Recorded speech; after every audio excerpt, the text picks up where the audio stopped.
Superar este momento, em que o mundo une esforços pelo bem de todos, em que estar distante das pessoas é a maior demonstração de amor, em que o cuidado nunca se fez tão necessário. A saúde tem sido a prioridade. Para nós, ela sempre foi. Somos uma cooperativa de médicos e nos unimos porque temos comprometimento com a vida. Eu busco usar sempre a empatia. Eu me sinto bem, em poder ajudar, em saber que a cada dia eu dou o meu melhor. Para mim é mais do que um trabalho, é um propósito, uma missão. Nossa relação com os pacientes, sempre foi de doação e esse momento mais ainda. Ela segurou na nossa mão e aí ela falou: eu achava que eu estava sozinha, mas vocês estavam comigo. Então isso foi muito importante para a equipe, saber que ela entendeu esse acolhimento. Quando a gente fala assim, o senhor está de alta, ele vibra de uma forma que não tem explicação. Não há como não se sensibilizar diante de histórias e de olhares que depositam em nós tanta confiança. A palavra confiança ganhou um peso muito importante, porque a relação médico-paciente, ou médico-familiar, ela está tendo que ser a base do telefonema, a base da chamada de vídeo. Cuidamos de mais de 18 milhões de pessoas para que elas possam viver mais e melhor. Essa é a nossa vocação. É o nosso jeito de cuidar. Superar este momento juntos. Esse é o plano. Unimed.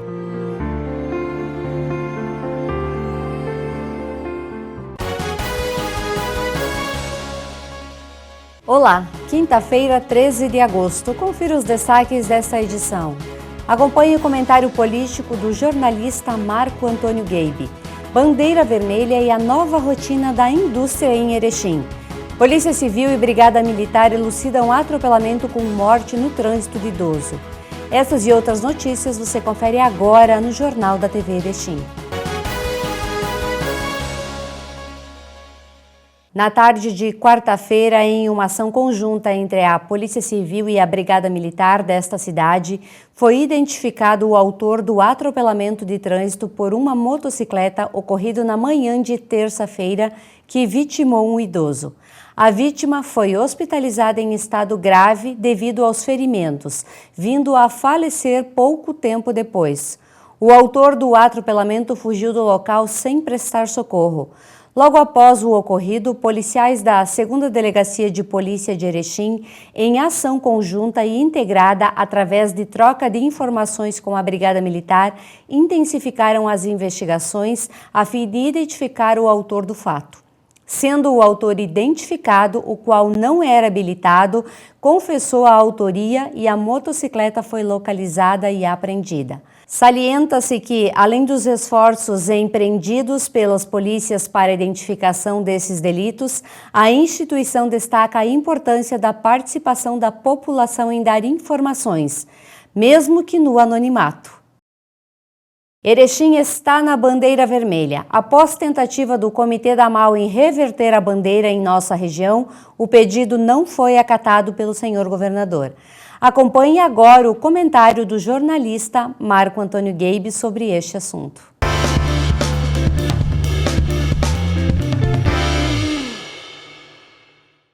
Boa noite, senhores telespectadores do canal 26.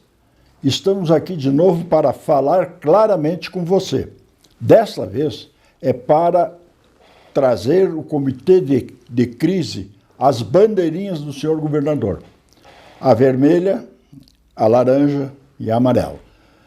Isto é uma barbaridade o que estão fazendo com Erechim e região. Nós hoje, por exemplo, temos somente 34% dos leitos de UTI ocupados, nós temos somente 27% dos leitos de clínica ocupados. Então, minha gente, onde é que está a nossa situação de estarmos na bandeira vermelha? Por pura birra desse comitê de crise. Porque seria a 5ª vez que nós viríamos para a bandeira laranja, o que desmentiria esse sistema inábil, inócuo, que está causando um dano da sociedade do estado do Rio Grande do Sul, que vai custar muito, muito, muito mais caro, né, que o próprio Covírus, danos que o Covírus poderá causar. Então, minha gente, nós temos que começar a bater na mesa. Temos que fazer o que o nosso prefeito tem feito, que a nossa equipe da saúde tem feito. Foi mandado um segundo relatório contestando os dados de termos posto, termos estar na bandeira vermelha.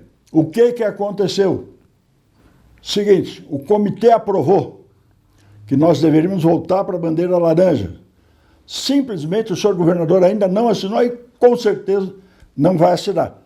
Assim não dá, porque seria a quinta vez, o que provava, o que já dissemos, que Erechim nunca esteve em situação de bandeira vermelha. Sempre de bandeira laranja ou então de amarela. Isto aqui, não. Isto aqui não cabe na nossa região. Outra coisa que está querendo sair agora é a tal de volta à escola em setembro. Governador, chega de bobagem, chega de bobagem. Pelo menos não faça mais essa. Não é possível, não existe logística nem estratégica de nós levarmos os alunos para aulas presenciais.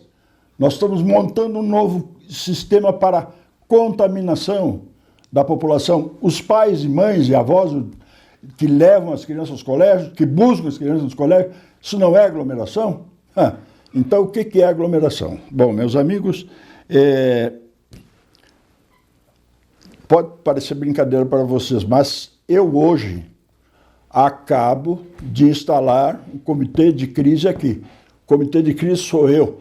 E eu agora, a partir de hoje, ouvindo a sociedade regional de Erechim, ouvindo prefeitos, ouvindo autoridades de saúde, vou começar a aplicar o mesmo método que o governador usa, as bandeiras. Então, de acordo com a ação do governo, eu vou classificando em bandeiras.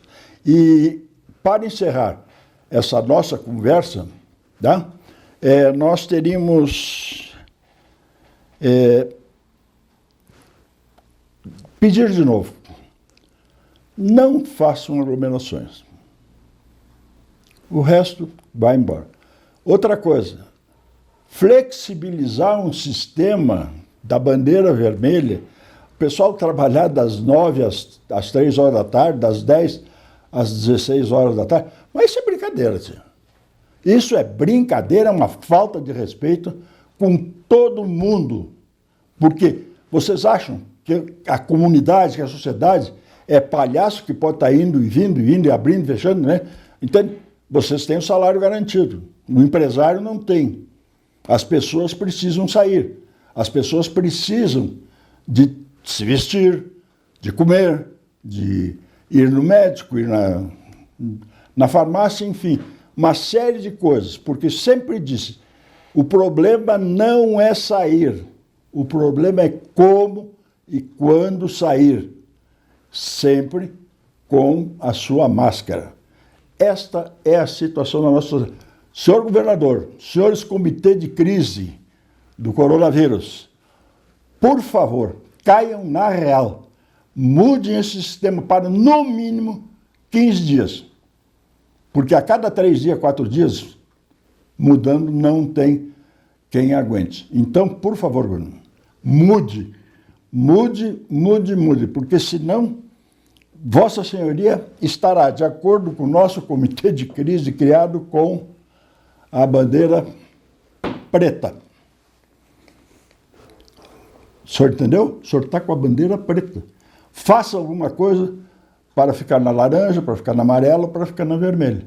Mas do jeito que está, não dá. A sociedade não aguenta, e não é só a região de Erechim.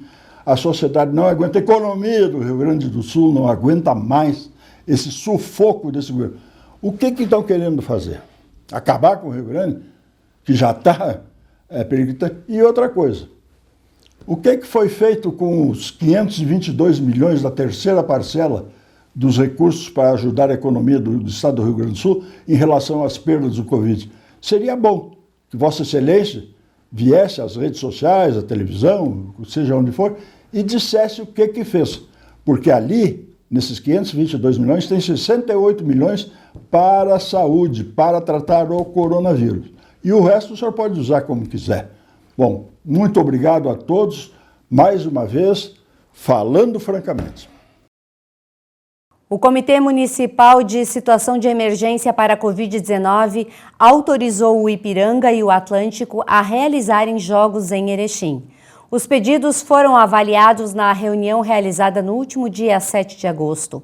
Os dois clubes podem promover as partidas respeitando os protocolos sanitários definidos pela Secretaria Estadual de Saúde.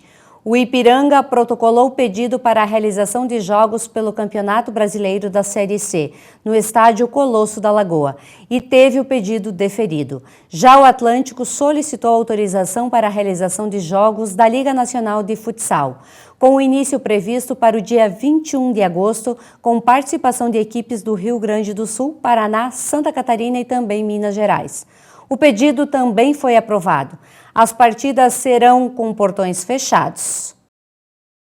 E no próximo bloco você confere bandeira vermelha e a nova rotina da indústria em Erechim. E a gente também fala sobre a previsão do tempo para sexta-feira. Já retornamos.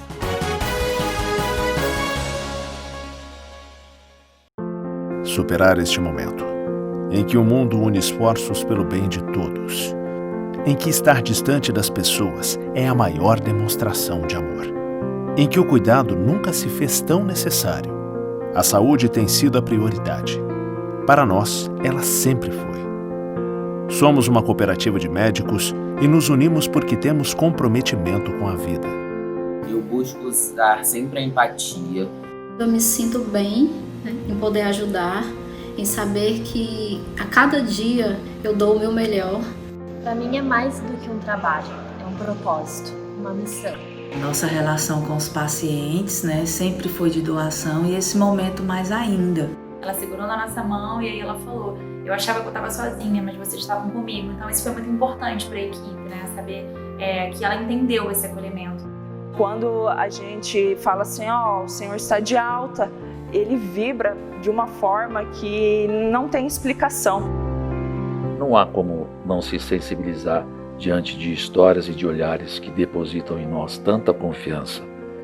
A palavra confiança ganhou um peso muito importante porque a relação médico-paciente, ou médico-familiar, ela está tendo que ser a base do telefonema, a base da chamada de vídeo. Cuidamos de mais de 18 milhões de pessoas para que elas possam viver mais e melhor. Essa é a nossa vocação. É o nosso jeito de cuidar. Superar este momento juntos. Esse é o plano. Unimed.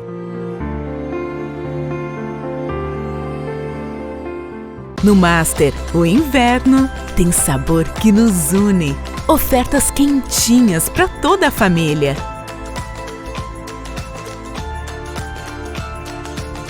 Tá no Master, tá em casa.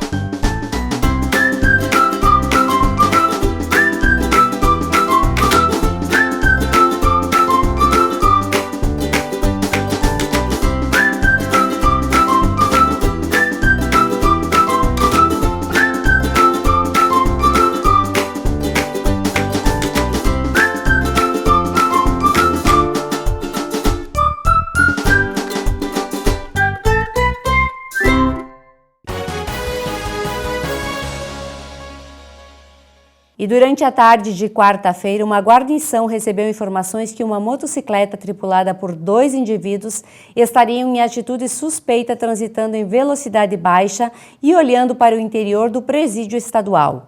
Guarnições da Brigada Militar efetuaram averiguações, sendo localizados os suspeitos, os quais foram abordados e identificados, e com estes foram localizados 49,35 gramas de crack, 18,77 gramas de cocaína, 229,40 gramas de maconha, um chip da Claro e um celular.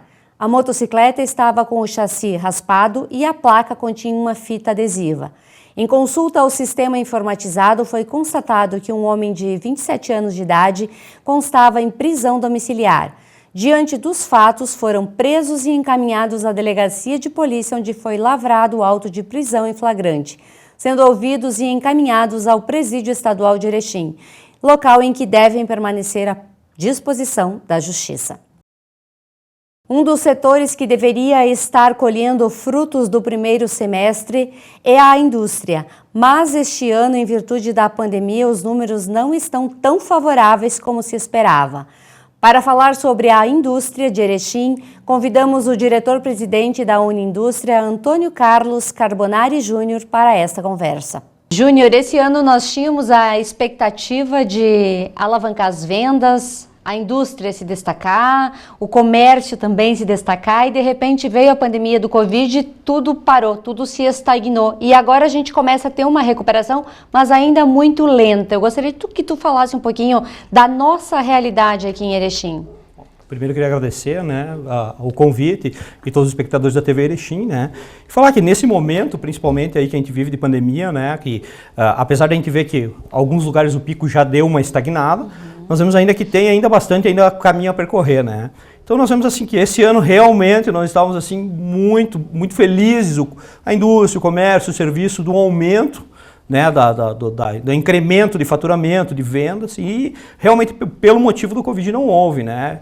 E agora, a gente até conversava nos bastidores aqui, né, da questão que num curto espaço de tempo aí, nós vamos, quem sabe, voltar paulatinamente ao fluxo, mas nós vamos sofrer algumas intempéries, como, de repente, alguma interrupção de matéria-prima, aumento de preços, né, a diminuição da velocidade do consumo, por causa ou do preço ou da insegurança. Então tem uma série de fatores que vai, nesses próximos meses, impactar tanto a nossa indústria quanto o nosso comércio e o nosso serviço. Hoje a nossa indústria aqui de Erechim, ela alimenta muitas famílias, ela gera muitos empregos. Houve muitos desempregos? Houve, assim, a gente sabe que muitos empresários aqui, e aí a gente que está mais ligado, parece até conversa, né, vamos chamar assim, né, mas os empresários cortaram na carne antes de começar as emissões. Nós vemos muitas das empresas tirando o seu fluxo de caixa, fazendo acordos, o que foi possível para evitar o inevitável, que agora começou algumas empresas ter que fazer os seus ajustes, né, porque não tem mais como manter essa como é que eu vou dizer assim, esse nível de emprego que se tinha. Mas realmente houve algumas demissões, sim. Se manteve o possível e o impossível. Os empresários, a gente conversa muito entre nós aí. Foi feito várias ações, né, para que se mantesse o nível de empregos.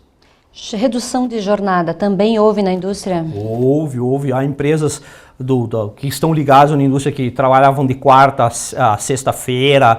Teve gente que trabalhou. A própria indústria trabalhou em turnos alternados, né? Então, turnos alternados, diminuição de carga horária, troca, compensação. O que foi possível foi feito, né? A Unindústria sempre trabalhou fortemente, a gente acompanha o trabalho da Unindústria já há um bom tempo. E ela sempre foi muito posicionada em fazer o empresário aprender, a gerir melhor os seus negócios, a administrar as crises. Só que agora a gente está vivendo uma crise totalmente nova. E o que a Unindústria está fazendo? Na verdade, nós, o conselho, os diretores, estão sempre se reunindo, tentando novas ideias, novas formulações, buscando oportunidades. Nós fizemos acesso ao crédito dos nossos associados, a diminuição até de alguns convênios, a elasticidade dos valores, o que foi possível. E na questão técnica, o que a gente está conseguindo é repassar o que todos os empresários estão vivendo nesse momento, ou seja, conversando entre nós, fazendo núcleos de reuniões, repassando informações, só que neste momento está muito complexo e muito, como é que eu vou dizer assim, divergente as ações e atuações de cada setor, intervenções políticas. Então há uma série de coisas assim que são fatores incontroláveis para nós hoje aqui. Então está complexo administrar nesse setor aqui, né? Neste momento, desculpa. Sim, sim. A Unindústria também sempre treinou a sua equipe, ofereceu assessoria jurídica, continua oferecendo agora mais de perto para que o empresário, de repente, não se endivide buscando tantos financiamentos? Na verdade, a gente tem não só assessoria jurídica, como assessoria da parte de crédito também lá, né? Então a gente conversa bastante com o associado, instrui para que não ocorra esse tipo de problema, né? Então sempre a gente está acompanhando, claro que os empresários que tenha esta vontade, né? Alguns procuram a gente tenta instruir, tenta melhorar, tenta conversar, inclusive fazendo a ponte entre instituições, entre as próprias empresas, até a plataforma a gente está usando aqui para fazer intermediação. Então, é uma série de coisas para a gente tentar, neste momento, melhorar a vida do empresário. O que as pessoas podem esperar, se preparar pós-pandemia? Eu brinquei outro dia, estava conversando, as relações comerciais nunca mais serão as mesmas. Nós temos que entender que mudou, né? O cara que eu brinquei, viajava, por exemplo, para ir atender um cara em São Paulo, hoje ele liga a telinha dele e atende. Então, as relações comerciais não serão as mesmas. Algumas profissões não que estão fadadas a parar amanhã, mas elas, como a gente vislumbrou que há outras possibilidades, terão mudanças significativas. As ideias, a questão do fluxo do dinheiro, da necessidade, da questão, irão mudar. Então, assim, o pensamento do próprio consumidor em relação ao que a gente tinha irá mudar nos próximos anos aí. Já que a gente está falando de indústria, muitos dos nossos materiais vinham de outras fontes, quer dizer, do exterior. Existia importação de produtos, como existe a exportação. Como estamos de matéria-prima? Na verdade, as matérias-primas, que nem eu comentei, né, todas estão variando para a questão positiva de preços, né? Porque alguns países saíram antes e começaram a retomada industrial antes que nós. Então, o que acontece? O dólar com esse preço, então está variando o quê?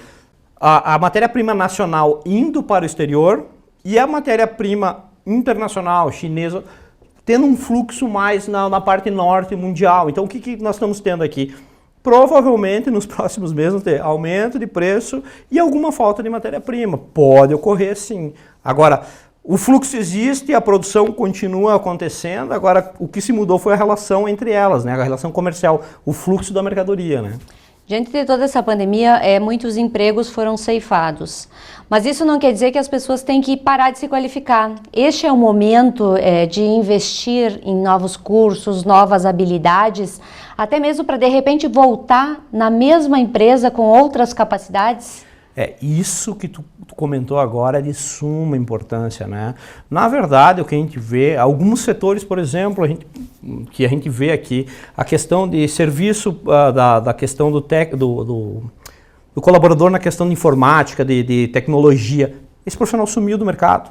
Não existe. Então, o que acontece? Há uma demanda expressiva para alguns tipos de colaboradores e uma diminuição de outros, ou seja, nós, como as mercadorias, como as empresas, como tudo que existe, nós temos que também nos adaptar. Então, assim, a melhoria da qualidade do colaborador ou das pessoas, a capacidade, o aumento da capacidade no que se faz e a, vamos dizer, horizontalização do pensamento, ou seja, não ser somente focado naquilo e entender um pouco mais do todo, serão fundamentais para que essas pessoas consigam crescer, manter suas relações de trabalho ou ainda criar suas próprias empresas. Há várias oportunidades. A gente sempre brinca que na crise é que as pessoas mais preparadas aparecem. É verdade, a gente se reinventa.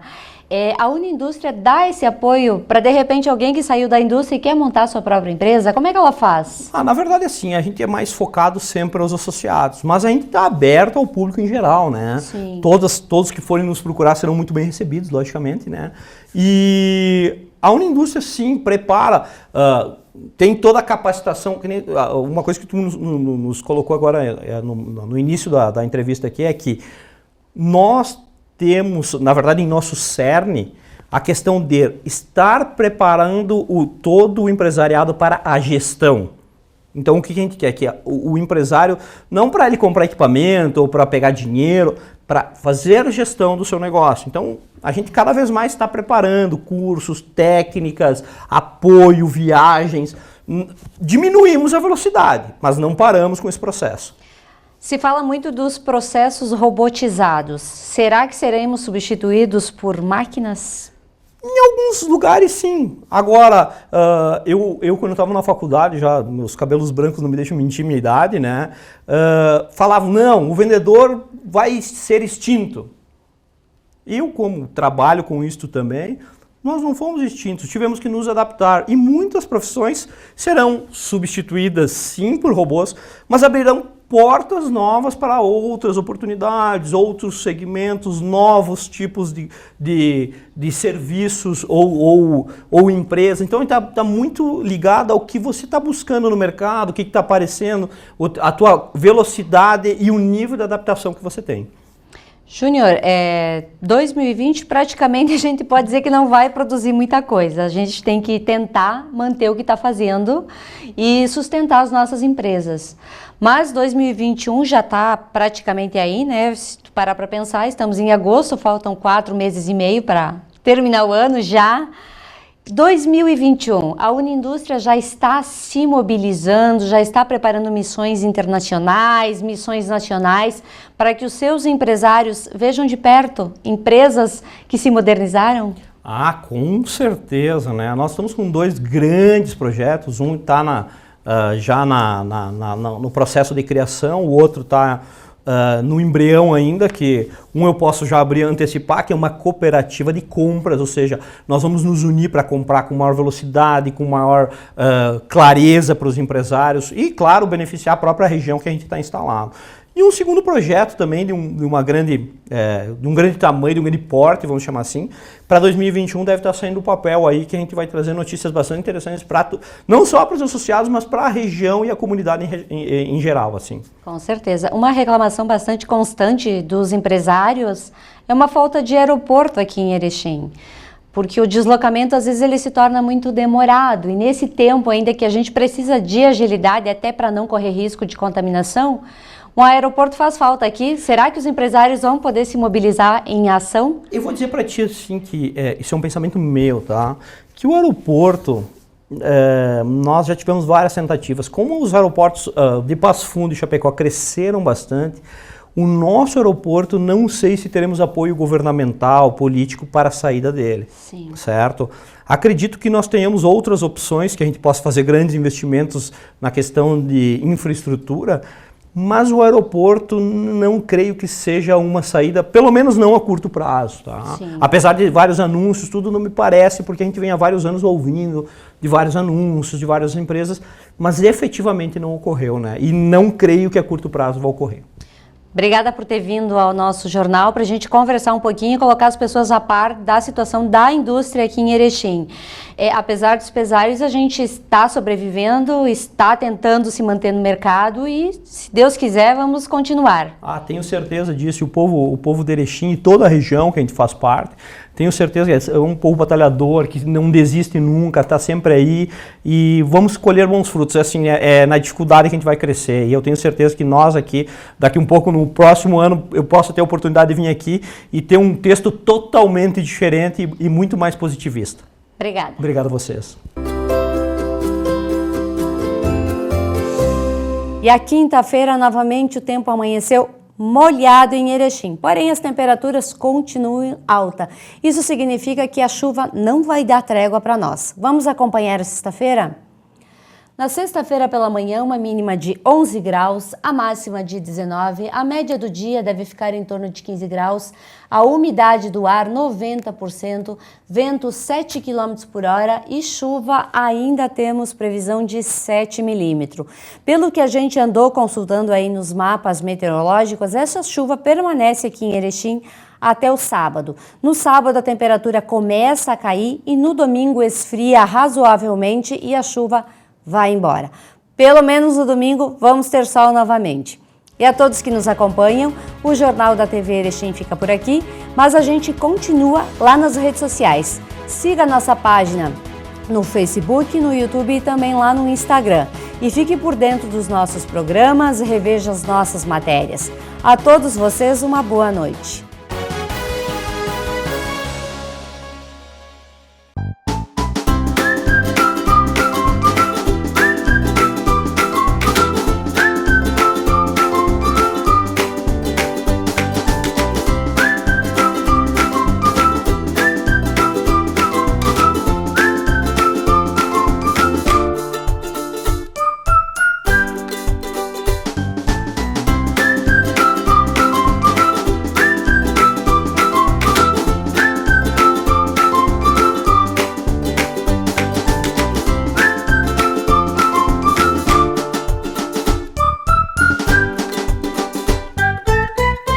No Master, o inverno tem sabor que nos une.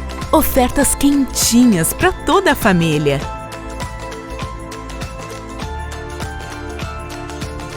Tá no Master? Tá em casa.